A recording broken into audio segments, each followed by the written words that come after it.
ನಮಸ್ಕಾರ ಗೌಡ್ರೆ. ನಾನು ಟಾಸ್ಕ್ ಶುರು ಮಾಡಿದ ತಕ್ಷಣ ನಾನು ಮಾಡಿದ ಮೊದಲನೇ ಕೆಲಸ ಏನಪ್ಪ ಅಂದರೆ ಜನಗಳನ್ನ ಒಟ್ಟುಗೂಡಿಸ್ಬೇಕು.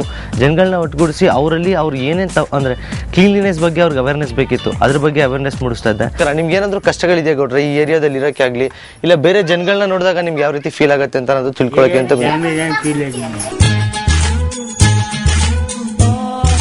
ಗೌಡ್ರೆ. ಈಗ ಏನಾಗುತ್ತೆ ಗೊತ್ತಾ ನೋಡಿ, ಹಿಂಗೆ ಸ್ವಲ್ಪ ಮನೆ ಮುಂದೆಗಡೆ ನೀರು ನಿಂತ್ಕೊಂಡ್ಬಿಟ್ರೆ ಆ ನೀರು ನಿಂತ ಕಡೆ ಸೊಳ್ಳೆ ಬಂದ್ಬಿಡುತ್ತೆ. ಕರೆಕ್ಟಾ? ಸೊಳ್ಳೆ ಬಂದರೆ ನಿಮ್ಗಳಿಗೆಲ್ಲ ಕಾಯಿಲೆ ಶುರು ಆಗ್ಬಿಡುತ್ತೆ. ಸೊ ಅದನ್ನೆಲ್ಲ ಅವಾಯ್ಡ್ ಮಾಡ್ಕೊಳ್ಳೋಕ್ಕೆ ಒಂದು ಚಿಕ್ಕದಾಗಿ ಇಲ್ಲಿ ಏನು ಸಿಗುತ್ತೋ, ಈಗ ಗವರ್ಮೆಂಟ್ನ ಕಾಯ್ಕೊಂಡೇ ಕೂತಿದ್ರೆ ಆಗುತ್ತೋ ಬಿಡುತ್ತೋ ನಾವು ಹೇಳೋಕ್ಕಾಗಲ್ಲ ಅಲ್ವಾ. ನಾನು ನನ್ನ ಸ್ನೇಹಿತರನ್ನ ಕರ್ಕೊಂಡ್ಬರ್ತೀನಿ, ಅವತ್ತಿನ ದಿನ ನೀವು ಎಲ್ಲರೂ ನನಗೆ ಸಾಥ್ ಕೊಡಬೇಕು. ಎಲ್ಲ ಕೆಲಸಗಳಿಗೂ ಬರೀ ಗವರ್ಮೆಂಟ್ಗೆ ಕಾಯ್ಕೊಂಡು ಕೂತಿದ್ರೆ ಆಗಲ್ಲ ಅಂತ ನಾನು ಅವ್ರಿಗೆ ಸ್ವಲ್ಪ ಮನದಟ್ಟು ಮಾಡಿಕೊಟ್ಟು ಆ ಪ್ರದೇಶಕ್ಕೆ ಹೋದೆ. ಫಸ್ಟ್ ನನಗೆ ಕಾಣಿಸಿದೇನು ಅಂದರೆ, ನನಗೆ ಅಲ್ಲಿ ಹೆಣ್ಮಕ್ಳು ನೋಡಿದ್ರು, ಅಜ್ಜಿಯಂದರೆಲ್ಲ ಕೂತಿದ್ರು. ಅವ್ರ ಹತ್ರ ಹೋಗಿ ಮಾತಾಡಿದಾಗ ಫಸ್ಟ್ ಪ್ರಾಬ್ಲಮ್ ಅವ್ರು ಫೇಸ್ ಮಾಡ್ತಿದ್ದು ಏನು ಅಂತ ಹೇಳಿದ್ರೆ, ಅಲ್ಲೊಂದು ಬಾತ್ರೂಮ್ ಫೆಸಿಲಿಟಿ ಇರಲಿಲ್ಲ. पूरा आता है, पानी का प्रॉब्लम नहीं है, क्या भी नहीं, और कुछ प्रॉब्लम है आपका? बाथरूम का. ಈಗ ಬಾತ್ರೂಮ್ ಏನು ಮಾಡ್ತಾ ಇದ್ದೀರಾ? ಹೆಂಗಸ್ರಿಗಂತೂ ಭಾಳ ತೊಂದರೆ ಇದು. ಮತ್ತೆ ನಿಮ್ಮ ಗಂಡಸಿಗೆ ಹೇಳಿಲ್ವಾ ಏನಾದ್ರು ಮಾಡಿಲ್ವಾ ಅವರು? ಏನು ಕತೆ? ಅದೇ ಮನೆ ಮುಂದೆ ಮಾಡ್ತಾರೆ, ಕೆಲವ್ರು ಮಾಡ್ಲಾರ್ದು. ಹಾಂ,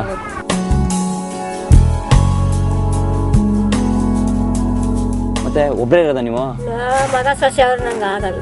ಮಕ್ಕಳಿದ್ದಾರೆ ಅಜ್ಜಿ? ಯಲಂಕ. ಒಬ್ಬರೇ ಇವಾಗ ನಿಮ್ಮ ಜೀವನಕ್ಕೆ ನೀವೇ? ಸೊ ಇದೆಲ್ಲ ತೊಗೊಂಡು ಬರೋದು ಇಲ್ಲಿದ್ರೆ ಮಾರೋದ ಕೊನೆಗೆ? ಮಾರೋದು ಅದ್ರಲ್ಲಿ ಬಂದಿತ್ತು ಜೀವನ. ಸೊ ನಿಮ್ಮ ಜೀವನ ನೀನು ನೋಡ್ಕೊಳ್ಳೋದು. ತುಂಬ ನೀಟಾಗಿ ಇಟ್ಕೊಂಡಿರಲ್ಲ ಅಜ್ಜಿ? ಒಬ್ಬರೇ ಎಷ್ಟು ಚೆನ್ನಾಗಿ ಇಟ್ಕೊಂಡಿದ್ದೀರಾ ನೋಡಿ. ಈಗಿನ ಕಾಲದಲ್ಲಿ ಎಷ್ಟೋ ಜನ ಕ್ಲೀನಾಗೇ ಇಡಲ್ಲ ನೋಡಿ, ಒಬ್ಬರೇ ಎಲ್ಲ ನೋಡ್ಕೋತೀರಾ, ಅಡಿಗೆ ನೀವೇ ಮಾಡ್ಕೊಳ್ಳೋದು. ಸೊ ಹುಷಾರಿಲ್ಲ ಅಂದ್ರೆ ಅಜಯ್? ಹುಷಾರಿಲ್ಲ ಅಂದರೆ ಯಾರು ಅಕ್ಕಪಕ್ಕದವ್ರು ಹಾಂ ಮಾಡ್ತಾರೆ. ಸೊ ಮಕ್ಕಳು ಮಾತ್ರ ಬರಲ್ಲ. ಆ ಮಕ್ಕಳು ನಿಮಗೆ ನೋಡ್ಕೊಳ್ಳೋ ಭಾಗ್ಯ ಸಿಗಲಿ ಅಂತ ಕೇಳ್ಕೊತೀನಿ ಅಜ್ಜಿ ಆ ದೇವ್ರ ಹತ್ರ. ಹ್ಞೂ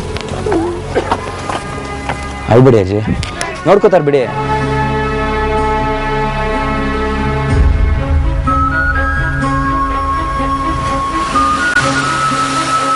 ನಿಮ್ಮ ಮಗ ಬಂದೇ ಬರಲಿ, ಅವ್ನು ನಿಮಗೆ ನೆನಪರಲಿ ಅಂತ ಭಗವಂತಲ್ಲಿ ಪ್ರಾರ್ಥಿಸ್ಕೊಳ್ತೀನಿ. ಆಯ್ತು ಅಜ್ಜಿ, ನಿಮ್ಮ ಆಶೀರ್ವಾದ ಅಜ್ಜಿ. 75-80 ವರ್ಷದ ಅಜ್ಜಿ ಒಬ್ಬರೇ ವಾಸಿಸ್ತಾ ಇದ್ದಾರೆ. ಮಕ್ಕಳುಗಳು ಅವ್ರ ಜೊತೆ ಇಲ್ಲ, ಎಲ್ಲೋ ಒಂದು ಕಡೆ ಸುಖವಾಗಿದ್ದಾರೆ. ಬಟ್ ಅವ್ರ ಜೊತೆ ಅವ್ರನ್ನ ವೃದ್ಧಾಪ್ಯದಲ್ಲಿ ಅವ್ರ ಜೊತೆ ಇಲ್ಲ ಅಂತ ಅವ್ರ ಮಾತು ಕಣ್ಣೀರು ಹಾಕೊಂಡಿದ್ಕೊಳ್ಳಿ ನಂಗೆ ತುಂಬ ನೋವಾಯಿತು. ನಾನು ಮೈಂಡ್ಸೆಟ್ ಮಾಡ್ಕೊಂಡಿದ್ದೆ ಅಲ್ಲಿ ಹೋದ್ಮೇಲೆ ಹೆಂಗೆ ಸ್ಟ್ರಾಟಜಿ ಪ್ಲಾನ್ ಮಾಡಬೇಕಂತ. ಏನಕ್ಕಂದರೆ ನಾನು ಇವತ್ತಂಗೆ ಸ್ಲಮ್ ಒಳಗಡೆ ಹೋಗಿಲ್ಲ, ನಂಗೆ ಗೊತ್ತಿಲ್ಲ ಎಕ್ಸಾಕ್ಟ್ಲಿ ಹೆಂಗಿರುತ್ತೆ ಅಂತ, ಸ್ಲಮ್ ಯಾವ ಪ್ರಾಬ್ಲಮ್ ಎಕ್ಸಾಕ್ಟ್ಲಿ ಅವ್ರು ಫೇಸ್ ಮಾಡ್ತಾರಂತ. ಕರೆಂಟ್ ಸಪ್ಲೈ ಎಲ್ಲ ಚೆನ್ನಾಗಿದೆಯಾ? ಕರೆಂಟ್ ಇಲ್ಲ ಅಂದರೆ ನಿಮಗೆ ವೋಟರ್ಸ್ ಐ ಡಿ ಏನೂ ಮಾಡಿಸಿಲ್ಲ ಇನ್ನು. ರೇಷನ್ ಅಂಗಡಿ ಯಾವ ರೇಷನ್ ಕಾರ್ಡ್ ಏನೂ ಇಲ್ಲ. ರೇಷನ್ ಬರುತ್ತೆ, ರೇಷನ್ ಕಾರ್ಡ್ ಇದೆಯಾ? ಅದು ಇಟ್ಕೊಂಡು ನೀವು ವೋಟರ್ ಐ ಡಿ ಮಾಡಿಸಲ್ವಾ ನೀವು? ಮಾಡಿಸ್ಬೇಕು. ತುಂಬ ಖುಷಿಯಾಗಿ ತುಂಬ ಕ್ಲೀನಾಗಿ ಇಟ್ಕೊಂಡಿದ್ದೆ ಮನೆ ಮಾತಾಡ್ತಿದ್ದು. ನನಗೆ ಗೊತ್ತಾಯ್ತು ನಿಮಗೆ ಇದು ಎಲೆಕ್ಟ್ರಿಸಿಟಿ ಇಲ್ಲ, ಪವರ್ ಇಲ್ಲ ಅಂತ ಅಲ್ಲ, ಇಲ್ವಲ್ಲ? ಅದ್ರ ಬಗ್ಗೆ ಏನು ಕೇಳಿದ್ದೀರಾ ನೀವು ಹೋಗ್ಬಿಟ್ಟು ಇವತ್ತಕ್ಕ? ಕೇಳಿಲ್ಲಪ್ಪ, ನಾವು ಕೂಲಿ ಮಾಡೋರು ಎಲ್ಲಿ ಕೇಳಮ್ಮ. ಅಂದರೆ ನಿಮ್ಗೆ ಅಷ್ಟು ಸಮಯ ಇಲ್ಲ ಅಂತೀರಾ? ಆದರೆ ನೀವು ಕೇಳಿ ಅಂದ್ರೆ ನಿಮಗೆ ಒಳ್ಳೇದಲ್ಲ ಆಂಟಿ, ನಿಮಗೆ ಎಲ್ಲ ಪವರ್ ಬರ್ತಲ್ಲ.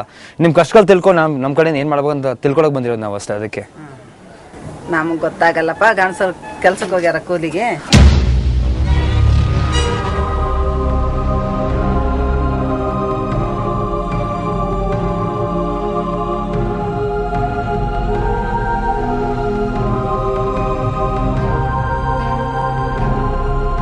ಪವರ್ ಎಲ್ಲ ಇಲ್ಲ, ಕರೆಂಟು ದೀಪ ದೀವನ್ ಹಚ್ಕೊಂತದೆ. ಅದಕ್ಕೇನು ಯಾರು ಕೇಳಿಲ್ಲ ನೀವು ಇಲ್ಲಿ ಬಂದ್ಬಿಟ್ಟು? ನೀವು ಕೇಳಿಲ್ವಾ? 16 ಮಂದಿ ಲೀಡರ್ ಯಾರಂತ 3 ಬಂದಿದ್ರೆ ಕೇಳ್ಬೇಕಲ್ಲ. 16 ಮಂದಿ ಲೀಡರ್ಗಳು ನೀವು ಹಂಗ ಹೆಂಗ ಅಂತ ಎಲ್ಲ ಇದು ಮಾಡ್ಕೊಂತಾರಲ್ಲ ತರ ಅವ್ರವ್ರೇ ಗಲಾಟಿ.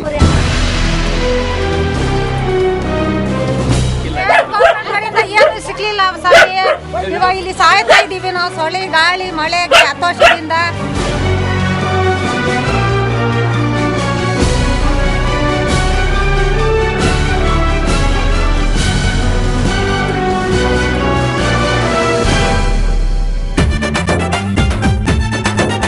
ತುಂಬ ಆಶ್ಚರ್ಯ ಆಗಿದೆ ಅಂದರೆ, ಒಬ್ಬ ತಾತ ಇದರಲ್ಲಿ ಅವ್ರಿಗೆ ಕಣ್ಗಳು ಸರಿಯಾಗಿ ಕಾಣಿಸ್ತಾ ಇರಲಿಲ್ಲ. ಅವ್ರಿಗೆ ಪಾಪ ಗವರ್ಮೆಂಟ್ ಹಾಸ್ಪಿಟ್ಲಿಗೆ ಹೋದರೆ ನನಗೆ ಟ್ರೀಟ್ಮೆಂಟ್ ಕೊಡ್ತಾರೆ ಅನ್ನೋದು ಕೂಡ ಗೊತ್ತಿರಲಿಲ್ಲ. ಈಗ ಕಣ್ಣು ಕಾಣಿಸಲ್ಲ ಅಂತಿರಲ್ಲ, ಅದಕ್ಕಾದ್ರೂ ಹಾಸ್ಪಿಟ್ಲಿಗೆ ಅಂತ ಹುಡ್ಕೊಂಡು ಹೋಗ್ತೀರಾ ನೀವು? ಗೌರ್ಮೆಂಟಿಂದ ಅದಕ್ಕೂ ಅಂತಲೇ ಫೆಸಿಲಿಟೀಸ್ ಕೊಡ್ತಾರೆ, ಹೋಗಿ ಹುಡುಕಿ ಕೇಳಿದ್ದೀರಾ ಅಟ್ಲೀಸ್ಟ್?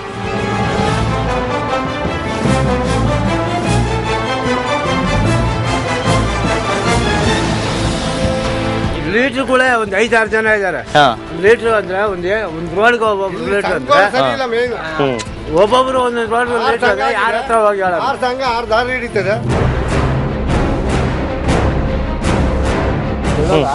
ಇಲ್ಲಿ ನಾವು ಚರಂಡಿ ಮಾಡ್ತೀವಿ ಅಂದ್ರೆ ಅಲ್ಲಿ ಒಬ್ರು ಬರ್ತಾರೆ, ಯಾಕೆ ಗುಂಡು ಹೊಡಿತಾ ಇದೀರ ಇಲ್ಲಿ, ಯಾರು ಪರ್ಮಿಷನ್ ತಗೊಂಡಿದ್ದೀರಾ? ನೀವು ಪರ್ಮಿಷನ್ ಕೇಳ್ಬೇಕು ಅದಕ್ಕೆ ಅಂತ. ಅವ್ರ ಹತ್ರ ನೀವು ಸ್ವಲ್ಪ ಕ್ಲೀನಾಗಿ ಮಾತಾಡ್ಕೊಂಡು ರೆಡಿ ಮಾಡ್ಬೋದಲ್ಲ? ಮಾಡ್ಬೋದು ಸರ್. ಒಬ್ರು ಅಲ್ಲಿ ಅವ್ರು ಒಪ್ಕೊಂಡು ಹೋದ್ರೆ ಇನ್ನೊಬ್ರು ಬರ್ತಾರೆ. ಹೊಗಳೋ ನಾಯಿ ಕಚ್ಚೋದಿಲ್ಲ, ಭಯವು ಬೇಡಣ್ಣ, ಕಮಾಲ ಕಣ್ಣಿಗೆ ಕಾಣೋದೆಲ್ಲ ಹಳದಿ ನಿನ್ನಣ್ಣ. ಒಬ್ಬ ಉತ್ತಮ ನಾಗರಿಕ ಯಾರು ಗೊತ್ತಾ ಸರ್? ನಾವು ಸಮಾಜದಲ್ಲಿ ಏನು ಬದಲಾವಣೆಯನ್ನ ನೋಡ್ಬೇಕು ಅನ್ಕೊಂಡಿದೀವೋ ಅದನ್ನ ಮೊದಲು ನಮ್ಮಲ್ಲಿ ತಂದ್ಕೋಬೇಕು. ಒಳ್ಳೆ ಕೆಲಸ ಮಾಡೋಣ ಅಂದ್ರೆ ನೀವು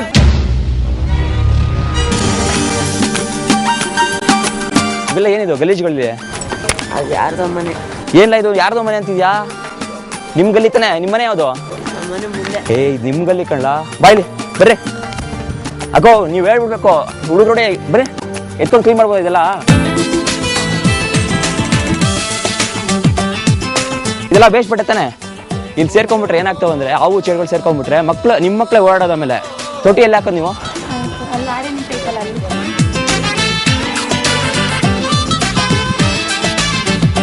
ಎಷ್ಟು ಕ್ಲಾಸು? ಇಬ್ರು ಓದೋದು ಕಲಿಸಿದಿರ ತಾನೆ? ಎಜುಕೇಶನ್ ಕೊಡಿ, ಮರ್ಯಾದೆ ಕೊಡಿ, ಏನೇ ಪ್ರಾಬ್ಲಮ್ ಆಗಲಿ ಆಸ್ತಿ ಪಾಸ್ತಿ ಏನು ಮಾಡಕ್ಕೆ ಹೋಗ್ಬೇಡಿ, ಬಟ್ ವಿದ್ಯಾಭ್ಯಾಸ ಕೊಡಿಸಿ, ಅಷ್ಟು ಸಾಕು. ನೋಡಿ ಇಲ್ಲೆಲ್ಲ ನೀವು ಹಂಗೆ ಒಗ್ದಿದ್ದೀರಲ್ಲ, ನಿಮ್ಗೇನಾಗಲ್ಲ ಇವಾಗ ಅದ್ರ ಮೇಲೆ ಸೊಳ್ಳೆ ಬಂದು ಕೊಚ್ಚೋದು, ಅದೇ ನಿಮ್ಗೆ ಹೆಲ್ತ್ ಕಷ್ಟ ಆಗುತ್ತೆ. ಮತ್ತೆ ಅದಕ್ಕೆ ನೀವು ಆಸ್ಪತ್ರೆಗೆ ಕಾಸು ಖರ್ಚು ಮಾಡ್ಬೇಕಾಯ್ತು ನಿಮ್ಗೆ. ಅದು ನಮ್ಮ ಕಡೆ ನಾವೇನು ಆಗೋದು ಮಾಡ್ತೀವಿ. ಸರ್ ನೀವೇ ಕ್ಲೀನ್ ಮಾಡ್ಬೋದು. ಮಾಡ್ಬೋದು ಸರ್. ಅವನಿಗೆ ವಸ್ತು ಕೊಡಿ ಕ್ಲೀನ್ ಮಾಡ್ಕೊಂಡು, ಅದಕ್ಕೇನಂತ ಸರ್ ಮಾಡ್ತೀರಾ? ಸರಿ, ಹೇಳಿ. ಇದನ್ನ ಯಾರು ಜವಾಬ್ದಾರಿ ಇಲ್ಲ, ಏನು ಇಲ್ಲ ಸರ್. ಇದು ಮನೆ ನಿಮ್ದಲ್ಲ ಸರ್. ಮನೆ ನಮ್ದಾದ್ರೆ ಜವಾಬ್ದಾರಿ ಯಾರ್ದಿರುತ್ತೆ? ಸ್ವಂತ ಮನೆ. ಬರ್ತೀರಾ 3 ದಿವಸಕ್ಕೆ ಅಡ್ವರ್ಟೈಸ್ ತೋರಿಸ್ತೀರಾ, ಹೋಗ್ತೀವಿ, ಏನ್ ಪ್ರಯೋಜನ? ಅಷ್ಟು ಮಾತ್ರಕ್ಕೆ ಬಂದ್ ನೀವೇನ್ ಪ್ರಯೋಜನ? ಸರ್ ನಾವು ಬಂದು ನಿಮ್ಗೆ ಟಿವಿಗೋಸ್ಕರ ಇದಕ್ಕೋಸ್ಕರ ಅಡ್ವರ್ಟೈಸ್ ಕೊಡಗ ನೀವು ಬರೋದು? ಸರ್ ನಾವು ಸರ್ಕಾರ ಕಡೆಯಿಂದ ಅಲ್ಲ ಟಿವಿ ಅಡ್ವರ್ಟೈಸ್ಮೆಂಟ್ಗೋಸ್ಕರ ಬಂದಿಲ್ಲ. ನಮ್ಮ ಕಡೆಯಿಂದ ನಿಮ್ಗೆ ಏನ್ ಜಾಗರಣೆ ಆಗ್ಬೋದು ಅದಕ್ಕೆ ಹೇಳಕ್ ಬರ್ತದೆ. ಸರ್ಕಾರಕ್ಕೆ ಇದಿಲ್ಲ ಅಂದ್ರೆ ನಿಮ್ಗೇನ್ರಿ? ನಮ್ ತರ ನೀವು ಮನ್ಸರಲ್ವಾ ಸರ್? ನಾವು ಸರ್ ನೀವು ನಾಗರಿಕರ, ನಮ್ಮ ಕಡೆ ನಿಮ್ಗೆ ಏನ್ ಹೆಲ್ಪ್ ಆಗುತ್ತೆ ಹೇಳ್ಕೊಳಕ್ಕೆ ಬರ್ತೀವಲ್ಲ ನಾವು. ಏನಿಲ್ಲ, ಇವೆಲ್ಲ ಕ್ಲೀನ್ ಮಾಡಬೇಕು, ನಮ್ಗೆ ಅದು ಒಳ್ಳೇದಲ್ಲ. ಸರ್ ಇವತ್ತು ನಾನು ಕ್ಲೀನ್ ಮಾಡ್ತೀನಿ, ಅಲ್ಲಿ ಬೆಳಗ್ಗೆ ನೀವು ಕ್ಲೀನ್ ಮಾಡ್ಕೊಂತೀರಾ? ಮಾಡಿ.